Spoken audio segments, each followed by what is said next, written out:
ખ્યાતિ હોસ્પિટલમાં થયેલા કાંડ બાદ કોંગ્રેસ નેતા ડોક્ટર હેમાંગ વસાવાએ મોટો દાવો કર્યો છે। તેમણે કહ્યું કે અમદાવાદમાં ગરીબ દર્દીઓ સાથે બનેલી ઘટના અમાન્ય ગુનો સમાન છે।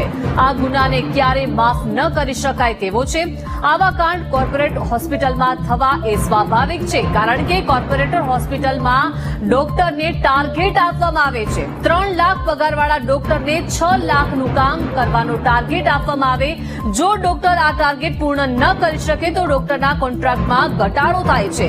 આવી જ રીતે જો ડોક્ટર ટાર્ગેટ કરતા વધુ કમાણી કરાવે તો હોસ્પિટલ ઇન્સેન્ટિવ સ્વરૂપે 8 થી 18% સુધી પગારમાં વધારો આપે છે, જેને લઈને ડોક્ટર પોતાનો બેઝિક પગાર બચાવવા અને ઇન્સેન્ટિવ કમાવા હોસ્પિટલને કમાણી કરીને આપે છે।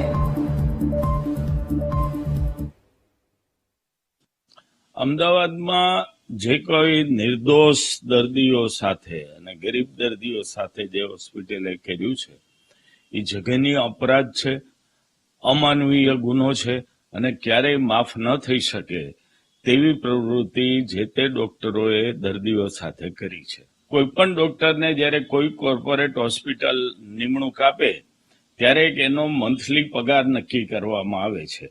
દાખલા તરીકે દર મહિને 3 લાખ રૂપિયાનો પગાર, એની સામે એણે 6 લાખ રૂપિયાનું કામ કરી દેવું ફરજિયાત છે।